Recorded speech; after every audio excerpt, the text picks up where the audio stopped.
patient. Probably more people will drop in. We always have that with these sessions, that people come in a little bit later. So thank you all for being here. First, I'd like to introduce to you Cindy. She was a little bit later because of the big update from Outspace, and Cindy here in the corner is helping us out with the technical stuff. She's the moderator of this session, and in front of me we have Fox Cambot alias Jason1. He's also part of the team. He's recording this session right now because we always like to look back at what Todd was presenting, because he's such a wonderful speaker and presenter, so we always love to see it again. Oh, I will remove my how you say it, WhatsApp, so you don't hear my WhatsApp messages coming in between. And but thank you so much for being here. I really love to see always new faces, but also of course we love to have the regular people. And the mission of this session is that we want to create a platform and an interactive space for people to come together who are interested in coaching, personal development and training through new technologies. And we will provide an interactive space where you can connect, communicate and share knowledge in this platform. And the mission is to, that's why the name is CaptainVR, create captains that sail to their desired destination. And my name is Dana Maria Vaneke. I'm the founder of CaptainVR, and my mission is to help people to become the captains of their lives. And I believe virtual reality is the most powerful tool to help me with my mission. That's why I founded this company. And we are creating and developing experiences for helping people to create captains to their desired destinations. Anyway, so what I wanted to say also, the audience we are focusing on is CEOs, managers, directors, people with ambition, people who love tech, HR managers, business consultants, trainers, coaches, psychologists, entrepreneurs and mission-driven people, and also high achievers. This is what we're focusing on. But also we have like normal people. If that's not in your, if you're not one of these people, you're most they're welcome too. So thank you all for being here. I really like to introduce you today to Todd Lewis. He is from Grand Rapids, Michigan in the United States, and he has already been educating small business owners and artists all over the world for the past 20 years in the areas of goal setting, time management, motivation and positive thinking. And he is also an award-winning filmmaker and music writer or composer and actor. So thank you so much for being here. Please give him a big hand, Todd Lewis. All right. Thank you so much. I appreciate you being here. Welcome, welcome. Thank you for those emojis. I love it. We've got a small but attentive group, and these are actually some of my favorite groups to do these programs for, because we can really get into any questions you have. If there's anything that's not clear as we're going through the program, you can let me know, because today we're talking about one of my absolute favorite subjects, which is the manual for the human brain.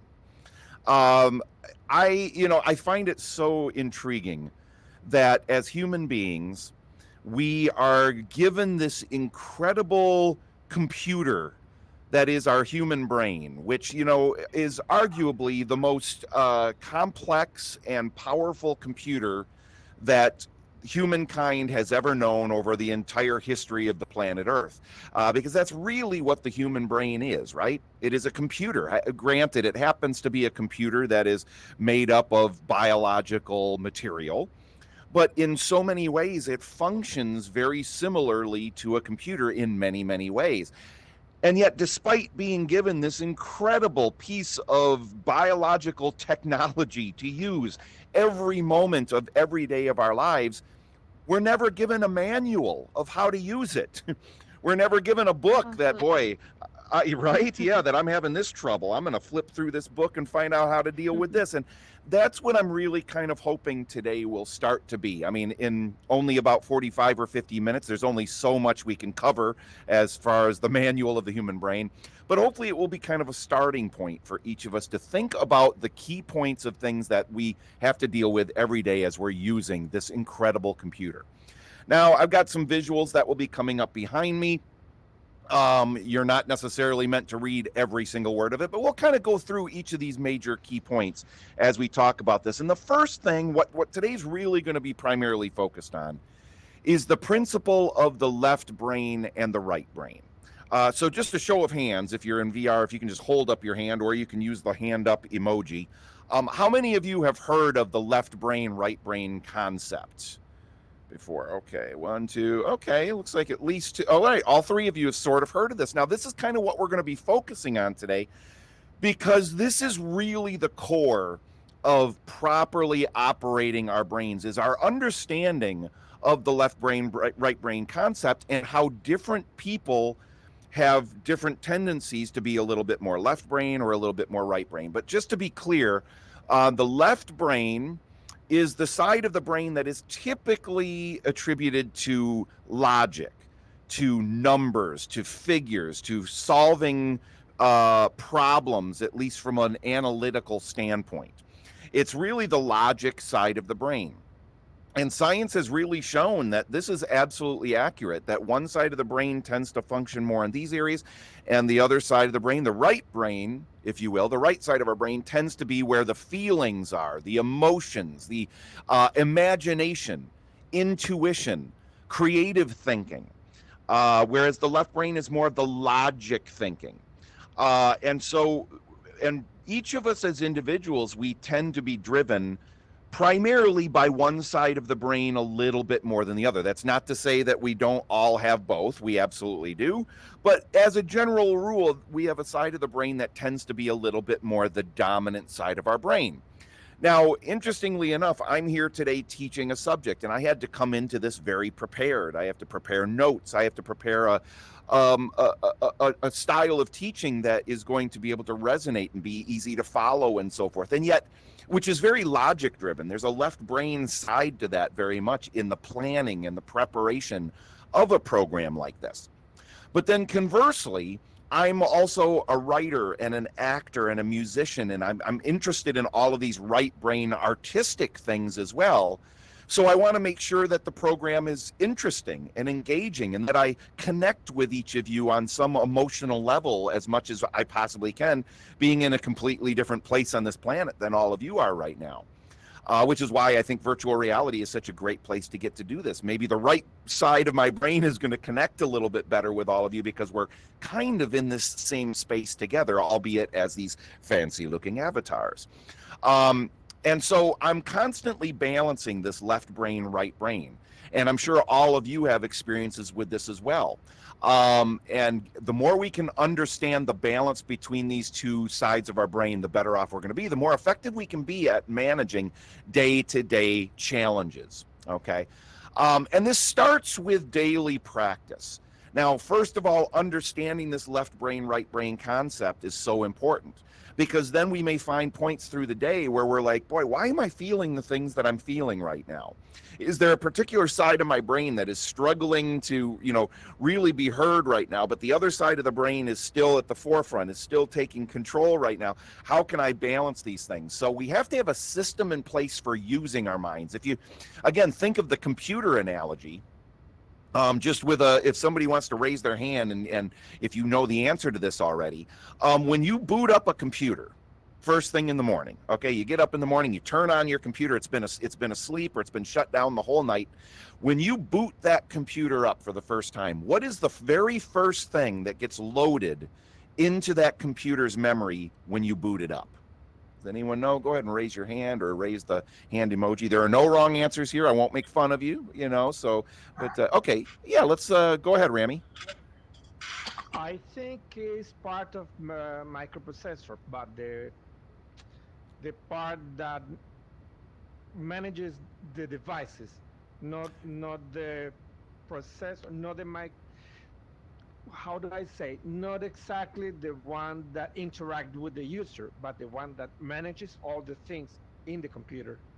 You are absolutely correct. A gold star for Rami. Nicely done. It's what's kind of called the operating system, right? That's kind of what gets loaded up first, which is the software that tells the computer how to handle any information that's coming into it throughout the day. If we don't load the operating system into our computer, whether it's our laptop or desktop or even the cell phones we have in our pockets, if those don't have an operating system, they're going to be useless. And the same thing is very similar with our brains. When we wake up first thing in the morning, we have an opportunity to kind of upload, if you will, an operating system into our brain that's going to affect how we implement and assimilate information that comes into our brains on a day-to-day basis. And we're going to talk in a moment about how to kind of help control a little bit what operating system is getting loaded into your brain first thing in the morning, so that you're more able to handle things as we go throughout the day. And this is all about, today is about forming habits. A lot of studies have been done to show that roughly it takes 21 days to form a new habit. So if our goal is to change something about ourselves on a consistent and congruent ongoing basis, then typically it takes us about 21 days to form this brand new habit. So what I'm hoping that each of you will do is that you'll take the information that you discover today, start implementing these things into your day on a day-to-day basis, and after 21 days, you'll see that these things become a core part of who you are, that they naturally are something that you will do and implement and understand more and more each and every day. Yeah, thank you for those hearts, Dana. Dana knows this stuff too because she implements this stuff on a day-to-day basis as well. Very important stuff. So remember, the left brain, right brain concept is going to be what it's the core of what we're talking about throughout today. The logic, numbers, organization, facts on the left side of the brain, the feelings, the imagination, the intuition, the creative thinking on the right side of the brain. So now let's talk a little bit about taking charge of this amazing computer, your brain. The first thing that happens is we need to have goals for ourselves. Now, similarly to a computer, you're gonna hear this analogy a lot as we go throughout today. When you're using a computer, usually when you sit down at that computer or you pick up your cell phone, you have a goal, you have some purpose for looking at it, whether it's surfing the internet, whether it's looking through your phone to see what's happening on social media, checking your email. When you go to that, you have a goal. Well, it's the same thing with the computer of our brain. The more we have specific goals for what our brain is doing on a moment-to-moment basis, the more focused we're going to be able to make it, the more we're going to be able to get things done on a day-to-day basis.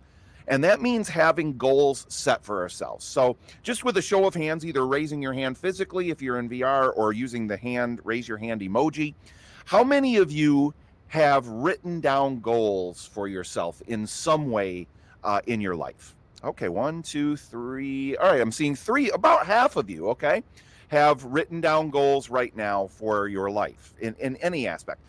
Now, do you find that to be helpful? If you get to points where, boy, I'm not sure what I should be doing right now or what I should be working on, and yep, I'm seeing a couple hands going up there, that is helpful when you have those goals and things to strive for, because it's telling that computer of your brain what to be focused on in any given moment.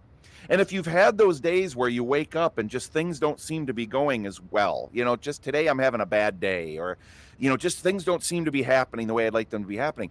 Oftentimes it's partially, at least, because we're not as focused today for some reason. We're not as focused on what we should be doing in any given moment or what's most important to us right now or whatever it is. So the more we can have goals, the more effective our brain is going to be, which comes to the next 3 things on those notes that I've got up there, which is planning, thinking, and study/motivation. Now, these 3 things kind of work together to create the operating system of our brains. If you start each morning, so I'm going to give you each kind of a little homework assignment to do, okay? Now, obviously, this is self-imposed. I'm not going to be coming home with you and checking up on you to make sure you're doing this. But if you want to try something, I want you to try this out for the next, say, 5 to 10 days of your life. Try doing this each and every day, which is called PTS time, which stands for planning, thinking, and study time, or what I call study/motivation. Okay? PTS time. If you do this first thing in the morning, every morning, like as soon as you get out of bed, you go, you maybe use the restroom, you brush your teeth, you grab something to drink, whatever, the couple things you might do in the morning. Then right after that, you sit down and you do PTS time. It's going to be, in essence, uploading the proper operating system into your brain so you can handle stuff that happened throughout the day in a much better way. So let me go into some specifics of that. Let's start with the planning. So during PTS time, you're going to be doing roughly, I want you to set aside about 30 to 45 minutes a day to do this, okay? Let's start with just 30 minutes. Let's say you do 30 minutes first thing in the morning. And you're going to do 10 minutes then of that 30 minutes, 10 minutes in each of those three areas, the planning, the thinking, and the study motivation time. Let's start with the planning. So you're going to do 10 minutes of planning where you're going to sit down with your things to do list and your calendar, anything that you know that will help you plan out what you want to get accomplished or what you want to focus on today, and only today. You're not going to focus on tomorrow. You're not going to focus on next week or next month, just today. And the way I like to do that in my planning time is I will start with my things to do list, which is just a growing list that I always have with me of things that I want or need to get accomplished. If there's anything I ever think of throughout the course of the day that I want to get done, I make sure to write it on this things to do list. And then I pull that, and that's a long list. I will tell you right now, I checked it this morning. My things to do list as of today has 373 items on it. Okay, that's quite a few. Now, some of you might think, well, that's it, and some of you might be thinking, holy cow, how are you ever going to get all that stuff done? Remember that things to do list is not meant to feel overwhelming. It's just the list where I put anything I think of that I might want or need to get done.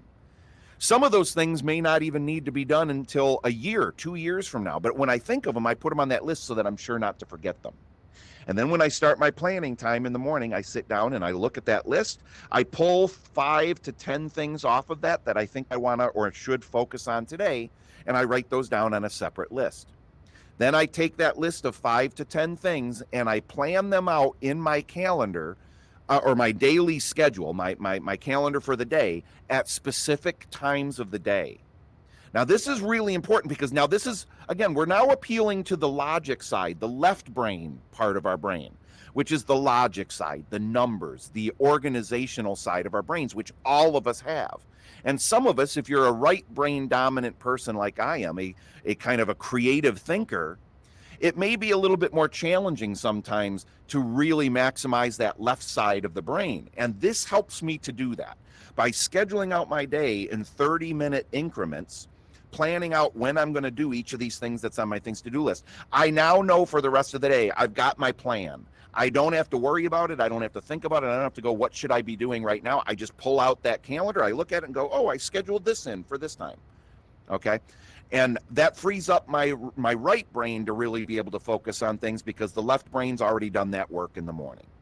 Okay. Does that all make kind of make sense? Planning out your day, because if you fail to plan, you plan to fail. So the more we can plan at the beginning of each of our days, the more effective we're going to be at using the hours that we are given. Because guess what, everybody? All of us, no matter where we live in the world, no matter what our upbringing is, no matter what our background is, no matter what challenges we've had growing up, no matter what privilege we've been given, we all have the same amount of time every day. All of us, no matter what. It's the great equalizer. We all have 24 hours in a day. That's it. Nobody gets more, nobody gets less. And the degree to which we maximize that incredible gift we've been given comes down to this planning. That's a part of it. Now, the thinking, which is the second thing in PTS time, P and T, the T is the thinking. This is where we're going to sit down for 10 minutes, again, in that 30-minute example, and we're going to think about our lives on a big scale picture. We're going to kind of take an overview of how are things going in my life today. Now, most of us are not encouraged to do this on a day-to-day basis. We're not encouraged to just think about our lives on a big scale. We're usually focused on, well, what do I have to do today? What do I have to get done today? I got all this stuff to do. I don't know what I'm going to do, and then you get so bogged down with the day-to-day stuff that we aren't thinking about, well, yeah, but where do I want to be 2 years from now? Where would I like to be 5 years from now? In my career, in my relationships, in my physical health, in my recreation, all of these things in our lives, where would I like to be? So if we just take 10 minutes every day to think about the big picture of our lives, guess what? That is exercising both the left brain and the right brain simultaneously. That's really working both sides of it, because we're looking at it both from a what do I want point of view, which is a little bit more right brain potentially.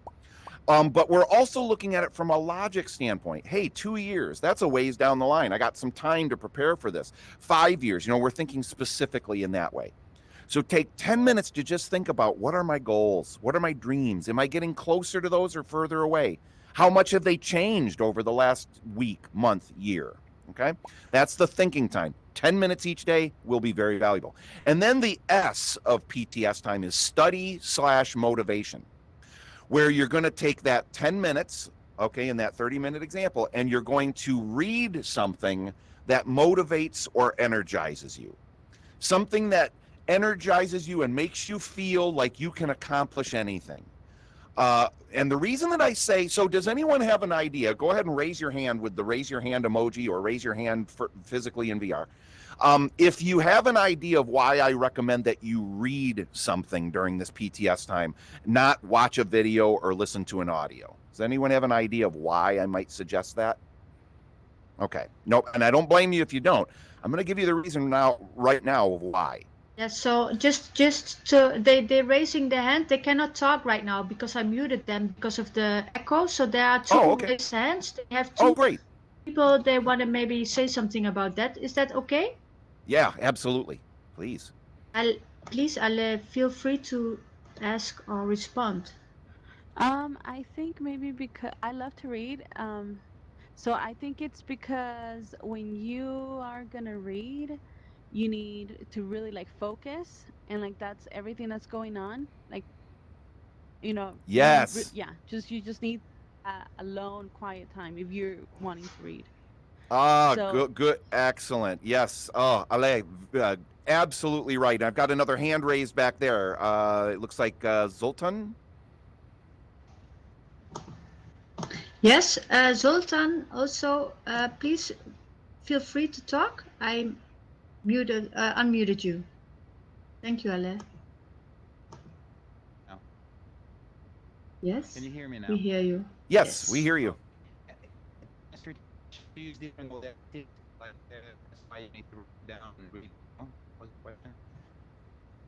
Oop, I had trouble understanding that. No. Yeah, I didn't get that. I think you need to toggle the voice, or maybe just re-enter the space. Okay. Because Yes. we help. We hear you a little garbled. Yeah. We'll get you back when you get back in here. But Yes. I'll go to what Ale said, because you are absolutely correct in that when you're reading something, it is almost impossible for you to multitask. It's almost impossible for you to do something else at the same time that you're reading. Not if you're focusing, at least. Whereas if you're watching a video or listening to an audio, you can be tempted to check your email or go onto social media and try and do other things at the same time. So yes, when you're reading, you're primarily supremely focused on what you're reading. And when you read something that motivates and energizes you in the morning, what are you doing to that computer in your brain? You're programming that operating system in there to say, you know what, whatever challenges come up today, I can feel like I'm going to be more likely to be able to handle those because I read something that motivated and energized me. I read maybe a biography by somebody who has had, some bit of success in an area that I respect. And I've heard about the challenges they had. And you know what, if they had challenges, and got through them, maybe I can do that as well. Or it might be a book by some author that really is a great motivational speaker. One of them that I happen to really like is Anthony Robbins, who's been, a professional speaker and a positive thinker for about 35, 40 years now. And there's a particular book that I read called Awaken the Giant Within that I can turn to any page of that book and I can just read it for 10 minutes and I feel more energized and more able to handle the challenges of the day. Now Zoltan's back in. Do we want to try unmuting Zoltan again and see if we can hear what he's got to say? Yes, I will try to give him the voice. Now you can Okay. speak, Sultan. Can you hear me now? Yes. Yes. Okay. Very Sorry, clear. I'm not sure what was the question that I wanted to answer, so I might have got it wrong. And Oh, okay. No, it was kind of I'm sorry. why would I recommend that you read something rather than watching a video or listening to an audio program? Why is reading the preferred method if you really want to retain the information? Well, if you like get back to Tony Robbins, like his primary was into NLP, neuro linguistic programming, and that's Yep. what I was answering. When you're reading, you use different modalities of your brain, and you use your imagination to imagine the picture out of the words. So you like not multitasking, but you're utilizing different part of your brain. When your visual cortex is you watching, but when you're reading, you have the power to imagine those things. So I think it's a multi-modality learning curve, something like I that. love that. Oh, I couldn't have said it better myself. You're absolutely right. I love how smart the people are that are joining us here and how intuitive you all are, because you're absolutely right. Neuro-linguistic programming, NLP, where the way we communicate with ourselves is such an important part of how we program our brains. And this is a way of communicating positive thoughts into our brain first thing in the morning before we get our day started, when we're the most impressionable, okay? And you're absolutely right. It connects the left and right brain very well, because you're absolutely right. When you're reading, you're kind of having to visualize things in your mind just based on the words. So it's connecting that left brain, which is reading the words and doing the logistics of reading the words, and the right brain, which is visualizing what you've read and turning it into images in your mind. And it's a wonderful way to connect those two halves of the brain. So that's absolutely right. So that's PTS time. I encourage each and every one of you, try this out for 1 week. Try it for 5 to 10 days, okay? And make a note to yourself each day of how it felt. How did your day go when you did PTS time first thing in the morning versus how did it go if you didn't do PTS time? Did you feel more focused, more energized? Did you feel more able to handle the challenges that might come up each and every day? Okay. Now, the next thing we have to talk about is the management of mood. Management of mood on a moment-to-moment basis is so important. And this is where it gets back to how we communicate with ourselves. Now, obviously, I just full disclosure, I'm not a psychologist. I'm not a trained, licensed psychologist or psychiatrist in any way. However, I've spent a huge portion of my life fascinated with human psychology and what makes us tick, what makes us work, what are the things that we can each do to help minimize these moments where we might feel overwhelmed, where we might feel like we can't handle something that's happening. And the truth of the matter is that the only real thing that we have control over in any way in our lives is how we respond to what happens to us. That's really the only thing that we actually have absolute control over. Now, we can try and control other things and, stuff like that, but the only thing we can control is how we respond to what happens. And management of mood is such an important part of this. And it starts with the most important aspect of what makes our brains work, going back to neuro-linguistic programming, NLP. And if you ever want to study this stuff, do a Google search sometime on neuro-linguistic programming. And there's a lot of positive things about it that you'll discover. There's some things that might be a little bit more negative, but read everything you can find about it, because I do firmly believe in a lot of the tenets of NLP. One of which is how we communicate to ourselves is paramount. So when something bad does happen, you had all these great plans and it just didn't go the way you wanted, or something came up today, or somebody yelled at you in the street, when you were walking down the street, hey, get out of my way, and it starts to set your brain off in a negative pattern. How do you communicate with yourself when that happens? Let's say, for example, I did something today and I did something I wish I hadn't done. I made a mistake, okay, on something. I sent an email and I made a mistake in it, and I shouldn't have said something that I said in it. The first thing I have to do is be very careful of how I communicate with myself about what just happened. Am I going to say to myself, oh, I'm so stupid. Why did I do that? That was the dumbest thing. What was I thinking? Gosh, I am so dumb. Okay. That's not programming our brain to handle this in a very positive way, is it? It's immediately sending the message to ourself that I can't handle this. I'm obviously too stupid to handle this. When in reality, what if instead I went, okay, well, that wasn't the smartest thing I've ever done. I probably shouldn't have sent that email. I probably should have thought a little bit differently. Okay, what can I do to make this situation less bad? And you'll probably come up with something, like the first thing maybe being sending another email to that person and saying, I said something in there that was a mistake, or I said something in there I wish I hadn't said, and I'd like to correct this. Can I give you a call on the phone and can we chat, or whatever it is? There are ways to solve these problems, but it all starts with how we communicate this challenge, this problem, this error to ourselves first.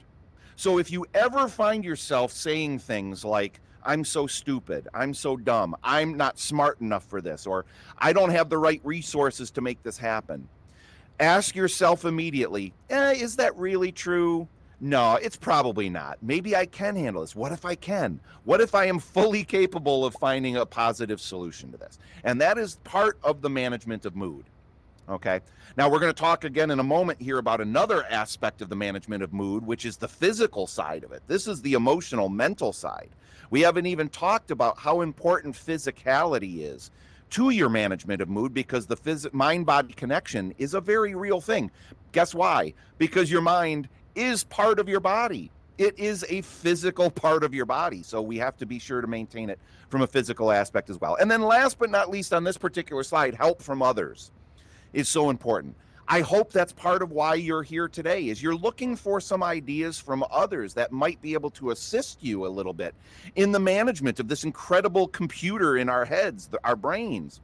So if you are having a particular challenge, or you're not sure, or you're having a rough day, have some people that you know that you can reach out to, a friend, a family member, a coach, a colleague, anyone that you feel, you know what, I can reach out to this person and say, hey, I'm having a rough time with this. Can you help me? Or I'm having a rough day feeling like I'm a complete failure. Can you help boost me up a little bit?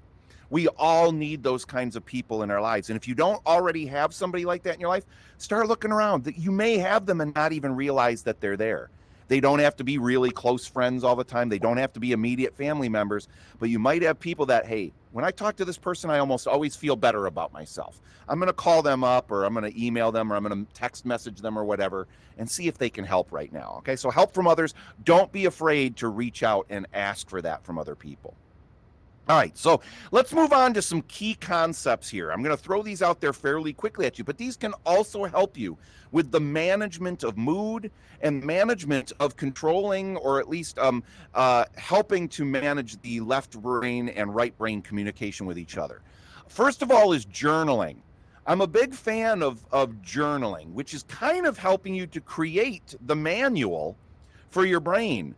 Now, the biggest challenge that I see with people when I bring up journaling or writing in a diary or something like that is they go, yeah, but Todd, I'm not a writer. You're a writer. You're used to doing this stuff.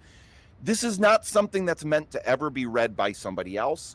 It is just meant to get some thoughts down on paper. And as you write these things down on paper, your brain is kind of processing it a little bit. The actual act of writing these things down or typing them into a computer or however you want to do your journal, that process is actually you utilizing your brain in a way that is connecting that right brain and left brain to help you be able to manage these challenges more. I've found more times than not, when I journal about a problem I'm having, I oftentimes will find the solution in that journaling. Even though I'll probably never go back and read that journal entry again. I might never read it again. I'm never going to share it with somebody. But just by writing it down, these great ideas came up. And a couple of things you can journal about is you can journal daily if you want to, just a little, just take 5 or 10 minutes, just write down, hey, what are some of my thoughts from what happened today, what I went through today. You might journal weekly, or one of my very favorite things to do is to write an achievement journal, where I keep just a journal of things that I have accomplished in my life that I'm proud of. Anything that I've accomplished, big or small. It might be something really tiny, but I'm really proud of this thing, and I'll write it in my journal. Or it might be this big project that I got accomplished. Or it might be being here today with all of you. I'm going to go write this down in my journal as something I'm really pleased and proud of that I got to do today, to be here with all of you, sharing this time and space. And when you write those things down, then if you're ever having a particularly bad day, go to that journal, pull it out, and read this list of things you've done that you're proud of. And it'll start to make you feel better about yourself. And I promise you, each and every one of you, even if you're thinking to yourself, well, I don't know, I don't really have a whole lot of things I've done that I'm proud of. When you actually really start thinking about it and you go, cover the last 5, 10, 20 years of your life, depending on how old you are, right? And you will come up with things that you are proud of, big and small. Put those in there. Taking charge is the next thing. We already talked about PTS time. I'm not going to spend more time on it here, but you want to spend 45 minutes or 30 minutes minimum a day and do your PTS time. Belief is another big thing. What you believe in your mind and in your heart is what your reality is. That's just kind of a fact of human psychology. What we believe to be truth is oftentimes more important to how we do things on a day-to-day basis than what actual truth is. Being here in the United States, okay, I can certainly relate to how important fact is versus what people want to be fact, okay? And that is a balance of that left brain and right brain, right? The left brain logic side of our brain might say with every fiber of our being that I believe this to be true. This is what the facts are telling me. But that doesn't mean the right brain might not override that sometimes and say, yeah, I know all the facts are pointing toward that, but I really, really want to believe this. And so I'm going to believe this. And sometimes that can be just as powerful. So be very careful, again, with the way you communicate with yourself about what you believe to be truth, what you believe to be fact, okay? Because that is really shaping an awful lot of how your brain works each and every day. Now, I hinted already at the mind-body connection and the importance of physical health. Remember, this incredible brain up here, it's only going to operate as well as it can under the physical limitations that we give it as well. So do be as conscious as you can about feeding your brain physically just as much as you do emotionally and spiritually and so forth, mentally, okay?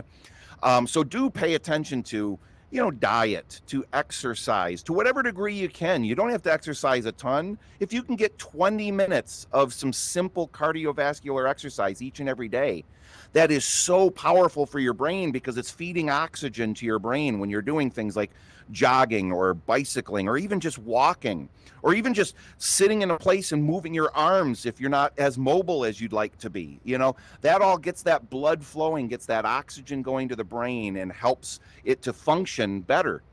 And be conscious of your breathing on a moment-to-moment basis. As odd as this sounds, there's a reason why so many different spiritual modalities and things like yoga and meditation and so forth are so focused on breathing, because the oxygen is the lifeblood of our bodies. It's the lifeblood of our brain.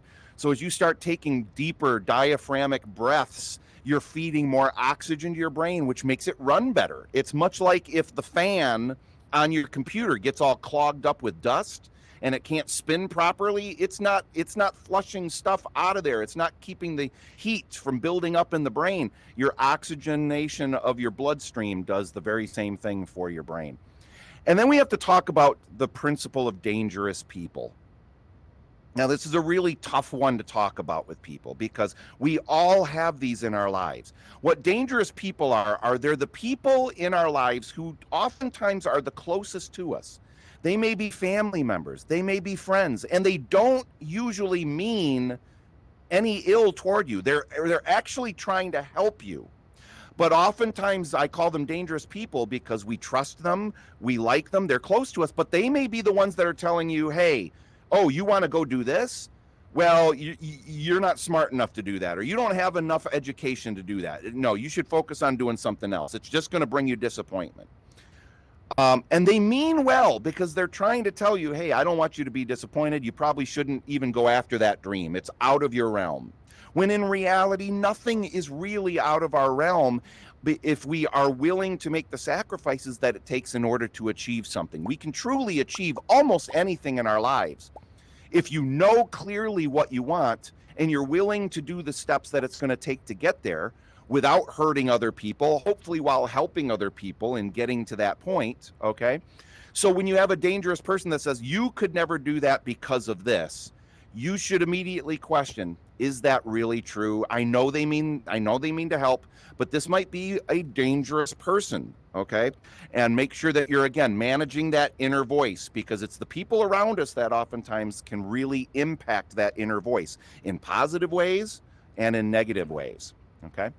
Excellent. All right. So I want to kind of wrap up here by opening this up to some questions in just a moment. But before I do that, I kind of want to ask all of you, and if you could do this by raising your hands, okay, using the raise your hand emoji, or you can just raise your hand physically if you're in virtual reality.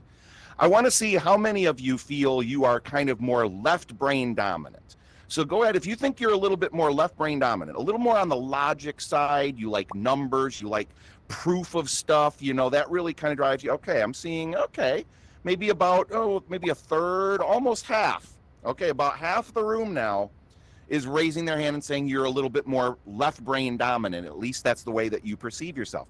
Now, conversely, I'm guessing that the other half of the room is going to raise their hand. How many of you feel you're a little bit more right brain dominant? A little more creative, more emotional. The feelings are kind of what drive you on a day-to-day basis, maybe a little bit more. About half the room. Now, isn't that interesting? That about almost exactly half the room said left brain, half the room said right brain. And the fact of the matter is, we're each a blend of both of those things, but we do tend to have one that's more dominant. And now, hopefully, you'll have a little bit more of an understanding of how these two halves work separately, how they can work together, and how you truly do have the ability to manage these two halves and how they work together by using something like PTS time, that planning and thinking and study time, to upload that proper operating system into your brain each and every day. All right, I know I'm throwing an awful lot of stuff out at you here, and I want to hear from each of you if you have any questions, comments. Are you finding this helpful? And honestly, I want to hear from you if you think, Todd, I think this stuff is rubbish. This just doesn't make sense to me. I mean, I want to hear from you. There are no wrong comments here as long as we just stay respectful and get a conversation going. I want to hear from you. So go ahead and raise your hand if you have a comment or a question, and Yes. I'll turn it over to Please Dan. raise your hand. Yes, please raise your hand by pushing the raise hand button on your right button side. We already have 5 raised hands, but they were raising their hands by that also because of the questions you had about right and left brain. But I will give them a turn to see if they would like to also say something. So Remy, would you like to speak or say something or add something to it or ask something? Yes, there are a couple of questions of almost everything. First of all, when you say that you have a plan or you have some calendar, do you use for the calendar a physical calendar, or you have it on any device? Great question. Thank you for that. All right, so this is going to be different for each person, and I want you to do this in whatever way is you are most likely to enjoy doing this. Now, for me personally, I do it all digitally. And the reason for that is I have discovered about myself over the years that I'm not quite as organized if I do things on paper. But if I do things on my computer and stuff like that, I'm really, really organized and I can find things very quickly. So I do it on a computer. I actually use Google Calendar for my calendar because I know I will have it with me everywhere I go. I have it on my desktop. I have it on my laptop because it's internet based. I have it on my phone. So no matter where I go, I know I can access Google Calendar. And that's what I use for my weekly calendar, but also my daily calendar, because you can go in there and you can schedule stuff by the hour or the half hour. And the same thing with my things to do list. I do that all digitally as well. But if you like doing things on paper more, do it on paper. Just make absolutely sure that you have that things to do list and that calendar with you everywhere you go throughout the day. I hope that helps, Remy. Yep.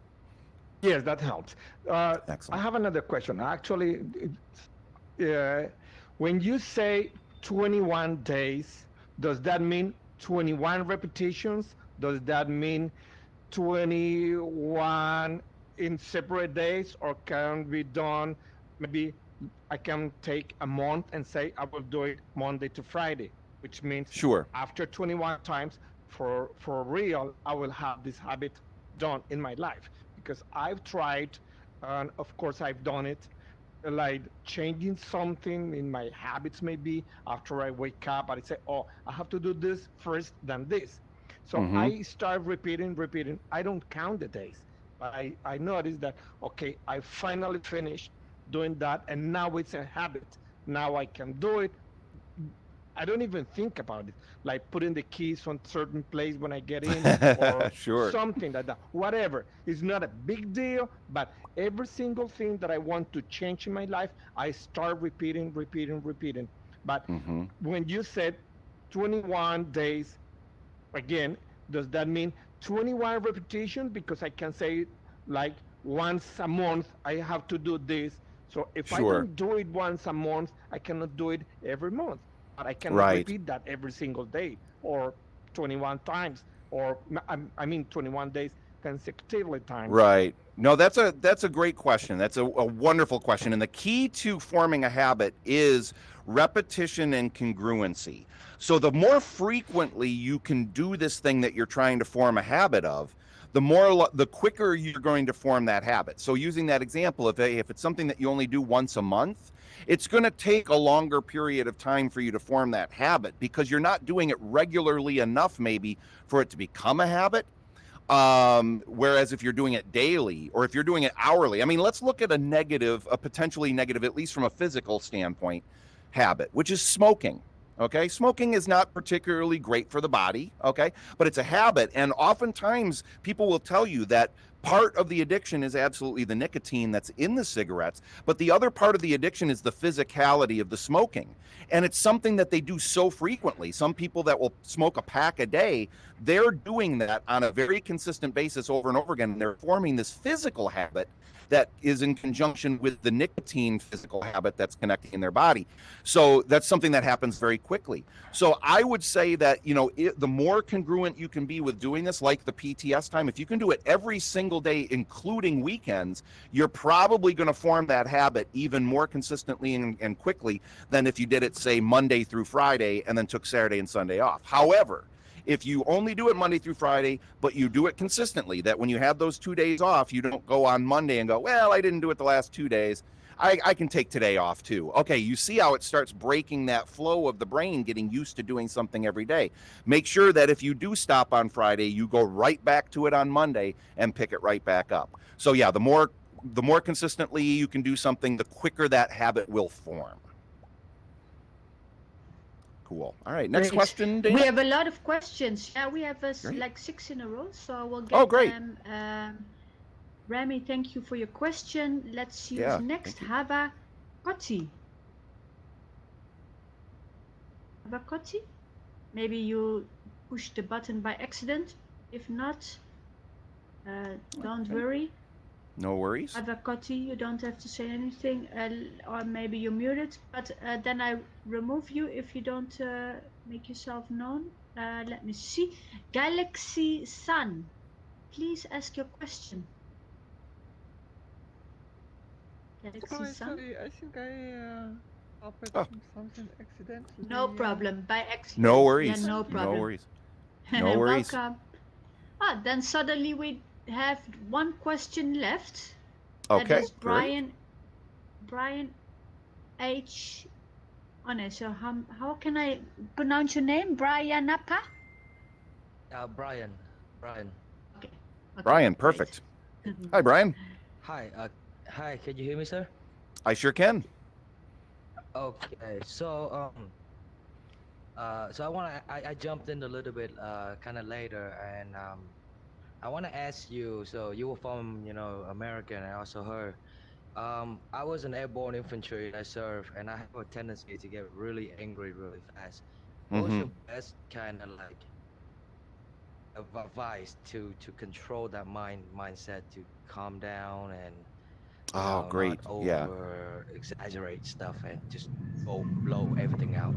Sure. Just a That question. Yeah. That's a fantastic question. And obviously each of our different individual experiences that we have are going to cause our brain to deal with things in different ways. And the more stressful career or lifestyle that we're in can make it much more challenging to handle things like anger or disappointment and stuff like that. The key that I would give you is kind of I'm going to give you kind of 2 pointers from my point of view. Number one is to always, whenever I find myself getting really angry about something, whether I'm angry at myself, angry at somebody else, angry at a situation, I will try whenever possible. This doesn't always work, okay? But whenever I can, I'll stop myself for a moment and I ask myself this question. Is this really as bad as I'm making it out to be? And I'll just ask myself that question. Okay, is this really as bad? Because most of the time I'm either picturing the worst that could possibly happen. And that's another variation of that question you can ask yourself is what's the worst possible thing that can happen right now? And then I'll ask myself, okay, is that likely to happen? And if it did happen, could I handle it? And sometimes the answer to that might be no, but most of the time the answer is, okay, even if the worst possible thing happens, I probably can, I'm sure I can handle it, okay? But I like asking myself, is this thing really as bad as I think it is? And more times than not, when I actually ask myself that question and I really think about it, I go, you know what, it's probably not nearly as bad as I'm making it out. Let me calm down for a second. Or, you know, this thing that this person said to me that made me angry or upset. I might ask myself, did they really mean to upset me? Okay. And a lot of times the answer might be, you know what, I'll bet they didn't mean to upset me. I'll bet they did it inadvertently. Now, sometimes people genuinely say things to really anger you or to upset you, and that's a whole different thing. But more times than not, I'll go, you know what, I'll bet that person didn't mean to upset me or offend me. Maybe I'll just ask them, hey, I heard you say this. I didn't know if you meant this. Did you mean this? Oh, no, I didn't mean that. I meant this. Oh, okay, great. And I got it all cleared up. So that's the first thing is I like asking myself that question. The other thing, and this is the more challenging of the two, but it's so important and very helpful to me, is the word empathy. Now, is whenever I can say, okay, I'm really upset about this thing that's happening right now, but I'm going to try and for a moment step out of how I'm feeling about it and think about how the other people around me might feel about it. If it's the case of somebody else upsetting me about something or saying something that offended me or whatever, I might go, okay, I'm upset by this. Let me put myself in that person's position for a second and try and see things from their point of view. Or I'm angry about this situation that just happened. Let me step outside of that and look at it from, okay, what other things might be impacting how I'm feeling about this. Being empathetic to yourself and then being empathetic to other people. And those two things, what they're really doing is they're disrupting, because we've been using the analogy of your brain being a computer, they're disrupting the patterns of how your brain normally would handle something and saying, nah, don't think about it this way, think about it this way. And when you can disrupt patterns, it can really change the way you will handle things like stress or anger and things like that. All right. Cool. Hopefully that helps. Great. You bet. No, You thank you. bet. Great. So what I would like to do now, Todd, first is like to have a selfie with everybody in it. And then we have some little questions that we still want to, not little questions, but because it's almost running out of time and some of the crew members need to go. And then we can have this photo already. And then we can have like a little chit chat with all of us. So please come here. Everybody come to the stage. Come on up on the stage. And come Let's next get a photo to, together. Yeah. Todd. All right. Get Oh, this a is photo good. together, and Cindy, please take the picture, and we make together. We make a similar picture. Oh, you're already there. I don't recognize you. Feel free to come on Okay, up. There we great. go. All yes, right. please. Yes, and we have one more in the back, Gonzo. But and please give some love and smileys for Cindy to go, make pictures, and also make selfies. Yeah, very good. Make selfies and some love because you can Nice. get everybody in a picture. So it's beautiful. So also please, thank you, Cindy. And please, Cindy, come up. So you are in the picture as well. I will make a picture from here. All right. Perfect. So one more with Cindy in it, because it's important. And one is in the middle, stays there because he's recording this session. So don't worry about him. That's right. That's right. Yes, very good. Click, Excellent. Let me see. All right. One more. Yes, very good. So thank you so much, everybody. Please give a big hand to the crew we have Yay! Woo! and Cindy, and also give a really big hand to Todd Lewis and to yourself. Please come back next week and don't leave right now. We give you time to answer the questions, so please, if you want, stay a little bit more to so we can answer your questions. But thank you all much, everybody, for being here. If you have to go, see you next time. Yeah, thank you all for coming. I hope this was helpful, and feel free to stick around if you have any last-minute questions. I can take a few minutes and answer those as well. And have a great rest of your day and a great rest of your week. All right. I Great. had a Yep. question. Yeah, we Yes. have Brian also have a question. I think If Brian. you, I'll make like a hypothetical. If you got like brain damage, Mm-hmm. would it block out a part of your brain that does really good? Like if you were, if you gave out speeches, would Mhm. you like just block out that function so you would Sure. you would learn? Absolutely. That's Sorry. a wonderful question. And yes, obviously because our brains are kind of this physical computer, if it gets damaged, it can certainly impact different ways that we will handle situations, ways we'll assimilate and process information. The fascinating thing about the human brain that that scientists still are trying to learn about and don't fully understand. It's truly the most complicated computer on the planet. One of the fascinating things about it is the degree to which the brain can be resilient in a lot of ways. There are lots of situations where people have had parts of their brain damaged and it affected the way they handled certain things or were able to learn certain things. And yet, through a process of rehabilitation, the brain was able to form new pathways and able to do some of the things that some scientists and doctors thought would be impossible, despite, because of that damage that had happened to the physical tissue. So, yes, the truth of the matter is certainly brain damage can cause us to have challenges in certain areas and so forth, but also the resilience of the human body and the brain can cause us to be able to do things that would have been thought impossible with some rehabilitation and medicine and science and so forth. So, yeah, absolutely. Great question. Yeah.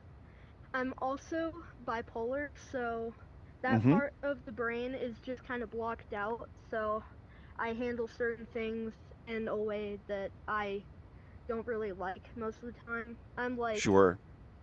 oh, wait, this was what we were having?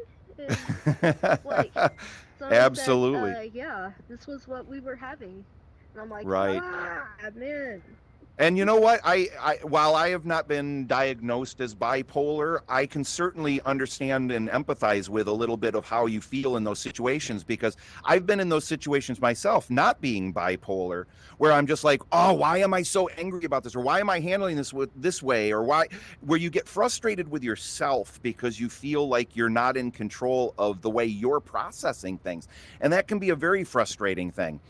So I would just encourage you to kind of take some of the stuff that you maybe learned here today, maybe do a little bit of research of just ways that you can help manage that, so that when those situations do come up, you're already showing one of the most important aspects, which is you're aware that these things are happening. Like you said, you get upset with yourself by, not handling this the way you think you should. There are an awful lot of people that never even get to that point of realizing that, boy, I wish I was handling this a little bit better. And that's already a way that you may be able to handle those situations even better, even when you're dealing with the bipolar aspects of it. I think the reason why I know it's happening is because people point it out. And Mm-hmm. like when I'm playing a game like this, if I'm talking to somebody and I get angry, they're just like, "Bro, why are you so angry?" Mm-hmm. Mostly Sure. I usually just say I get angry easily or Mm-hmm. something like that. Maybe I had a difficult day. But Right. really inside I'm like, no, this is Yep. not gonna no. Yep. I totally understand where you're coming from. And that's great that they're, it's best when people, if they do hear you getting angry, that they can say something like, oh, it sounds like you're getting angry. I hope I'm not upsetting you, rather than saying, dude, stop it. Why are you, getting angry back? That never helps. So it's nice when you're around people that can point it out, and then and be okay and not get upset back, so that's really important. That's something that each of us have a responsibility to do as well. Yeah. So thank you for sharing all of that. I really appreciate that. That's great. I know a Cool. lot of people in like my family and my friend group, when I get angry, they're like, hey, no, stop it, no. Sure. Stop Yeah, it. we have to have people like that around us that'll point it out when it's happening, and then we can learn how to deal better with it as we go. Absolutely. Yeah. Cool. Thank you All right. so Well, much. thank you for Really sharing good. that. Yeah. Really beautiful questions. And Yes. beautiful comments. And a really good crowd, that everybody was really interactive and interested in what you were saying. It was really brilliant also. A really awesome talk, Todd. Oh, thank you so much. If And there you- are any other last minute questions I can answer, I can take a couple When extra will minutes this if be you're good. happening again? Every Sorry, I month. dragged That's on. what I wanted to say. Very good. Yeah. Every month, Sorry, I dragged Todd is on. coming. Yeah. Thank Okay. you. Have a nice day. Thank you for coming. Appreciate it. Bye, guys. Yeah, we'll be doing this every month. The first Thursday of the month, I do a program for Captain VR. It'll be a little bit of a different program each time, so it won't be this same program again. But please feel free to come back and spread the word. Usually, they're going to be things like this that are kind of self-help and positive mental attitude, but also sometimes it'll be on marketing techniques for different businesses and all that stuff. So we cover a lot of great stuff here. I'm thrilled to be part of it. Yes, for sure. Yes. So every week we try to do a session at the same time, and every month Todd is doing a session with us. So we have Todd as a regular speaker or monthly speaker. So, but it's really important also to have a good crowd, and that Yes. is also good for you. Thank you so much for having so good questions. Yeah, you were all fantastic. I appreciate the attentiveness and the great questions and comments. That's what really fuels this. That's what I love the most. Sorry, I like being open, and I spout sometimes and drag on. So No, I love that. I No love that. I problem. appreciate your communicating with us. It was fantastic. Beautiful. Yeah, this is the stuff I love the most about this. Is just the open communication. It's great. Cool. All right. I have a Did you? few. Yes. Yeah. If anyone has questions regarding the presentation, very great presentation. I enjoyed thoroughly. Thank you. My questions are more personal to you. As you presented yourself in the beginning as a filmmaker and a writer, I was just wondering what kind of writing exactly are you doing? Sure. it, Oh, I appreciate that. Yeah. I'm mostly I'm a playwright, so I write stage plays and so forth. And screenwriting as well. I'm very much a movie maker at heart. That's my I think my favorite artistic medium, because it just combines so many things in life that I enjoy. I like directing, acting, music, sound effects. All that stuff is all kind of comprised in movie making. So that's my real area of passion. And so yeah, I write screenplays as well. Yeah, you too. All right, nice. It's a great art form to be in. I'm very happy I'm to actually do that. trying to gather people, and I'm trying to get props and things so that I can make like a kind of movie, because I've been really dug into like zombies and stuff like that. Like supernatural stuff. Sure. So I'm just digging myself deeper. I'm like, okay, I think I want to make like a YouTube movie or something. All right. Well, I love it, and you absolutely should. I mean, Sound effects. yeah, all those different areas, and there's never been a better time to be a filmmaker, because you've got all the tools that you need. I mean, you can make a movie with your phone, there's without having to spend a lot of money. So I encourage you to do that and surround yourself with people that want to do it with you. That's great. My mom's got like 1,000 cameras. Oh, nice. Excellent. You got the good resources there. Do you have a website or online resources that you write? Oh, nice. Well, thank you. I'm getting more and more of my stuff compiled and put out online. I think the best way to find me would be to look for me on Facebook and friend me on Facebook. which I don't have my Facebook name here. I don't know if Dana Yes, I can can maybe do get it. it to you. Yes. Perfect. Yes, I can That's get great. it to you. So yeah, if you What send me a was it? friend Sorry. request, if you're, oh, go ahead, Dana. Can Yeah. you your email? Can you just spell your email or Oh, sure. Facebook? And email's another one. Yeah, if you want to email me anytime, I can share stuff with you that way as well. My email address is Todd Lewis, GR at gmail.com. Yeah. Gotcha. That's Thanks. gmail.com. I also send it. Yeah. And please also come visit us on Absolutely. Facebook where we will Um, post a lot of things also. So please and connect to be involved. So please be involved. Absolutely. I have some stuff I can share with you Okay. from YouTube and stuff like that if you want to Yeah. see any of the stuff I've worked on in the past and things like that. So absolutely. I Cool, would thank really you. enjoy Thank you. looking at to see what kind of work, because I do have. That's why I was asking in regards to what type of writing and such, because the way that you presented yourself, I've had the idea that you were doing script writing. Oh, And yes. yeah, I just came up, it came in my mind. I feel like I kind of, yeah. You can I kind of was- tell sometimes. Right. Yeah, exactly. Right. Sometimes you can tell, and I have this idea that I've been working on, Hmm. but I'm more of a novelist. Oh, I nice. haven't Excellent. I haven't had experience with television or cinema or such, Hmm. so that's why I was wondering if maybe you've had some experience in that domain. Oh, sure. Yeah. My biggest piece of advice I can give you, and this is going to sound very obvious, and it's going to sound a little bit trite because this is what almost every writing instructor will say, and that is, whatever it is that you want to write, just sit down and start writing it. It is the best possible thing you can do, and the hardest thing for me to even if you're changing genres, even if you're changing styles, if you're used to writing a novel and you want to try writing a screenplay, or you want to try writing a television program, or whatever it is, you can find stuff online that'll tell you kind of how to format it and stuff. That's the easy part. But then just sit down and actually start writing it, and give yourself permission. You probably already know this from being a novelist, to I'm write. studying Aaron Sorkin currently. Oh, it doesn't get any better than Aaron. Aaron Sorkin is Exactly, my absolute favorite screenwriter living today. Absolutely. He is absolutely brilliant. So you're studying the right stuff. Are you doing like his master class? Is that what you're studying? No, Or I'm just looking over his screenplays, and I'm just Yes. really comparing them to the way that they're portrayed on screen.